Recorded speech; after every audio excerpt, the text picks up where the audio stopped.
বাংলাদেশে এমন এক জায়গা আছে যেখানে সবুজ শুধু একটা রং না, এটা একটা অনুভূতি।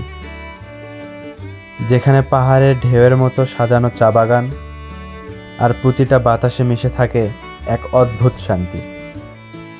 স্বাগতম শ্রীমঙ্গলে, বাংলাদেশের চায়ের রাজধানী, যেখানে কিলোমিটারের পর কিলোমিটার জুড়ে শুধু চা বাগান আর প্রকৃতির নিঃশ্বাস। শুধু চা বাগান না, আছে গভীর জঙ্গল, বন্য প্রাণী আর অজানা পথের গল্প, যেখানে পা ফেললেই মনে হয় নতুন কিছু আবিষ্কার করছি। আর এই জায়গার সবচেয়ে ইউনিক জিনিস এক কাপ চা, আর এক কাপ মানে শুধু এক না, 7টা লেয়ার। আজকের এই ভিডিওতে আমরা ঘুরে দেখব শ্রীমঙ্গলের সেরা জায়গাগুলো আর জানবো অজানা অনেক গল্প। তাহলে চলুন শুরু করি আমাদের শ্রীমঙ্গল জার্নি। খুব সকাল সকাল শ্রীমঙ্গল শহর থেকে শুরু হয় আমাদের আজকের ভ্রমণ গল্প। আপনারা দেশের যে কোনো প্রান্ত থেকে খুব সহজেই শ্রীমঙ্গল আসতে পারবেন। আর ঢাকা থেকে শ্রীমঙ্গল আসার সবচেয়ে সহজ ও আরামদায়ক উপায় হচ্ছে ট্রেন। যাত্রাটা যেমন সুন্দর তেমনই উপভোগ্য। সকালের নাস্তা দিয়ে আমরা শুরু করি আমাদের দিনটা। তারপর প্রথম কাজ সিএনজি রিজার্ভ করা, কারণ পুরো দিন শ্রীমঙ্গলের বিভিন্ন স্পট ঘুরে দেখতে হলে একটি নিজস্ব যানবাহন থাকা অবশ্যই সুবিধাজনক। তাই 1300 টাকায় সারাদিনের জন্য একটি সিএনজি রিজার্ভ করে নিলাম আমরা, যেটি ভ্রমণকে করবে আরও সহজ আর আরামদায়ক। আপনারা চাইলে চাঁদের গাড়িও ভাড়া করতে পারেন। চা বাগানে মোড়ানো সড়ক ধরে আমরা এগোতে থাকলাম। চারপাশে সবুজের সমুদ্র, যেন প্রকৃতি নিজেই পথ দেখিয়ে দিচ্ছে আমাদের আজকের দিনের প্রথম গন্তব্য লাউয়াছড়া জাতীয় উদ্যান। চা বাগান আর বনের সবুজ পথ পেরিয়ে আমরা পৌঁছে গেলাম লাউয়াছড়া জাতীয় উদ্যানে। জনপ্রতি 115 টাকা করে টিকিট সংগ্রহ করে ঢুকে পড়লাম এই ঘন সবুজের ভেতর। বনের ভেতরের সরু পথ ধরে আমরা এগোতে থাকি। চারপাশে তখন শুধু পাখির ডাক, পোকামাকড়ের শব্দ আর অজানা বন্য প্রাণীদের উপস্থিতি, যা পুরো পরিবেশটাকে আরও রহস্যময় ও রোমাঞ্চকর করে তোলে। মৌলভীবাজার জেলার এই বনটি প্রায় 1250 হেক্টর জায়গা জুড়ে বিস্তৃত এবং 1996 সালে এটিকে জাতীয় উদ্যান হিসেবে ঘোষণা করা হয়। এই বনে শত শত প্রজাতির গাছপালা, পাখি আর বন্য প্রাণীর বসবাস। শোনা যায় এখানে প্রায় 400টিরও বেশি প্রজাতির জীববৈচিত্র্য পাওয়া গেছে। এই বনের সবচেয়ে বিশেষ আকর্ষণ হলো বিরল হুলুক গিবন বা উল্লুক। বাংলাদেশে যাদের দেখা পাওয়া সত্যিই কঠিন, যাদের দেখা আমরা পেয়ে যাই রেল লাইনের কাছে আসতেই। লাউয়াছড়া জাতীয় উদ্যানের ভেতর দিয়ে চলে গেছে ঢাকা সিলেট রুটের একটি রেল লাইন, যা বাংলাদেশের অন্যতম পুরাতন রেলপথের অংশ এবং এখনও নিয়মিত ট্রেন চলাচল করে। এখানে শুটিং হয়েছে হুমায়ুন আহমেদের বিখ্যাত চলচ্চিত্র আমার আছে জল এবং হলিউডের জনপ্রিয় cinema around the world in 80 days. চারপাশে ঘন জঙ্গল আর মাঝখান দিয়ে চলে গেছে নিরিবিলি এক রেল লাইন। এখানে কিছুক্ষণ সময় কাটিয়ে সেই মুহূর্তগুলোকে ক্যামেরাবন্দি করে আমরা আবার রওনা দিলাম সামনে খাসিয়াপল্লীর উদ্দেশ্যে। খাসিয়াপল্লীর দিকে যেতে যেতে হঠাৎই পথ ভুলে অন্যদিকে চলে যাই আমরা। তবে কিছুক্ষণ পর এক স্থানীয় চাচির সাহায্যে আবার খুঁজে পেলাম সঠিক রাস্তা, আর দেখতে দেখতে পৌঁছে গেলাম খাসিয়াপল্লীতে। খাসিয়াদের সংস্কৃতি, জীবনযাপন আর চারপাশের পরিবেশ সব কিছু মিলেছিল একদম ভিন্ন আর চোখে পড়ার মতো অভিজ্ঞতা। এখানে কিছুক্ষণ সময় কাটিয়ে নতুন এই অভিজ্ঞতাগুলো সঙ্গে নিয়ে আমরা আবার ফিরতে থাকি মেইন গেটের দিকে, যেখানে আমাদের সিএনজি পার্ক করা ছিল।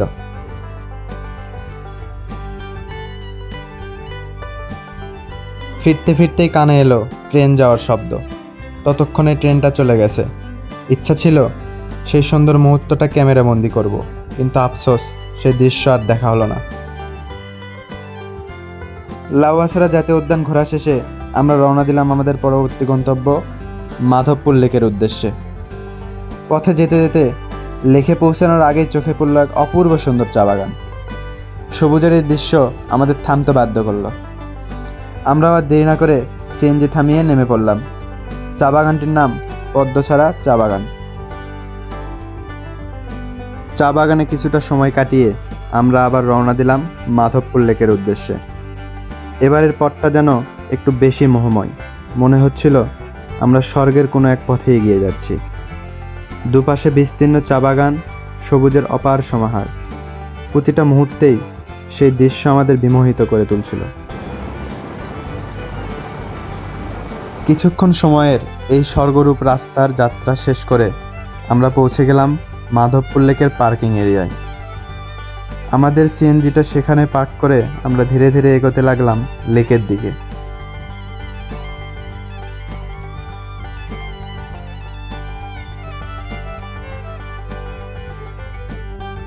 মৌলভীবাজার জেলার কমলগঞ্জ উপজেলার মাধবপুর চা বাগানের ভেতর অবস্থিত এই লেকটি মূলত একটি কৃত্রিম জলাধার, যা 1965 সালে দুইটি পাহাড়ের সারির মাঝখান দিয়ে বাঁধ নির্মাণের মাধ্যমে তৈরি করা হয়।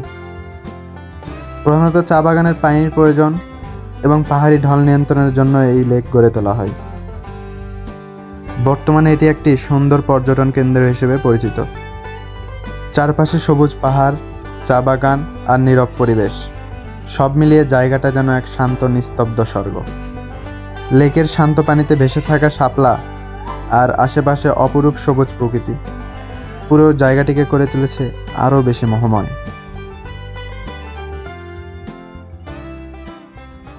লেক আর চা বাগানের সৌন্দর্যে মুগ্ধ হয়ে আমরা চারপাশটা দেখছিলাম। তখনই চা বাগানে কাজ করা এক চাচার সঙ্গে কথা হলো আমাদের। তার মুখে শোনা গল্পগুলো এই সবুজের আড়ালে বাস্তবতাকে সামনে নিয়ে এলো। সাধারণত চা শ্রমিকের প্রধান কাজ হলো চা পাতা তোলা। ভোর থেকে বিকেল পর্যন্ত তাদের মাঠে কাজ করতে হয়।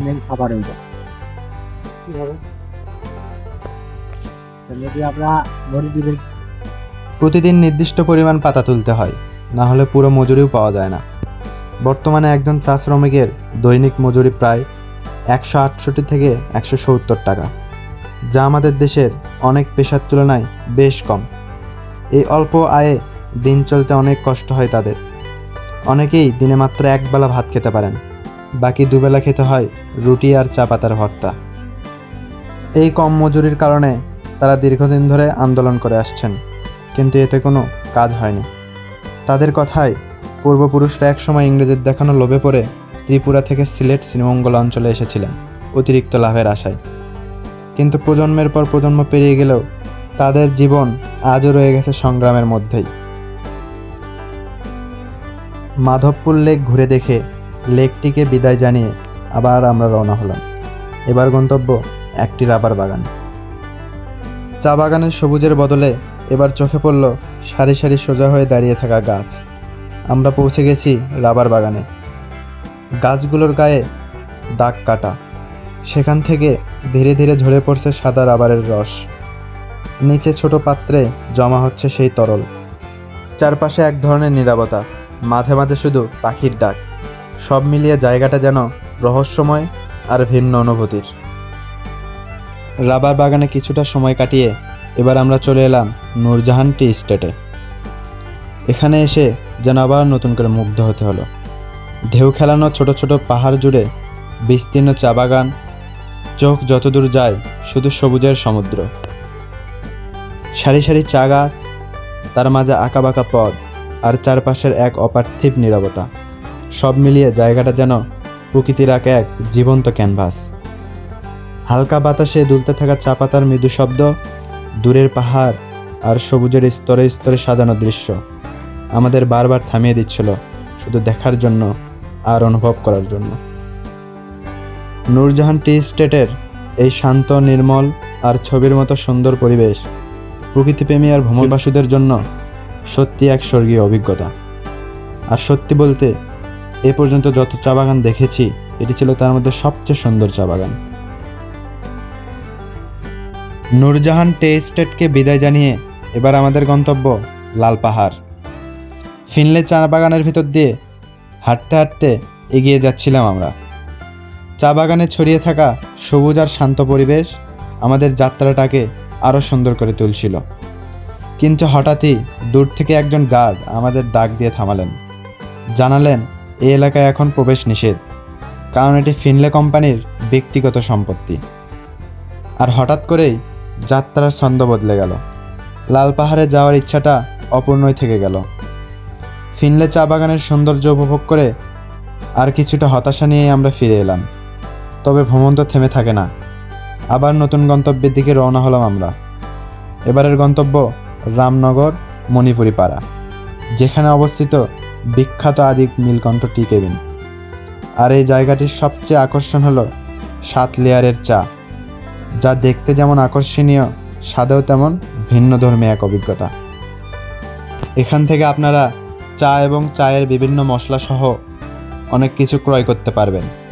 আদি নীলকণ্ঠ টি কেবিনের 75 টাকা দামের 7 লেয়ারের চা উপভোগ করে আমরা আমাদের ভ্রমণের ইতি টানলাম এখানেই। ভিডিওটা ভালো লাগলে অবশ্যই সাবস্ক্রাইব করতে ভুলবেন না। আর এতক্ষণ সাথে থাকার জন্য অসংখ্য ধন্যবাদ। দেখা হবে পরবর্তী ভিডিওতে ইনশাআল্লাহ।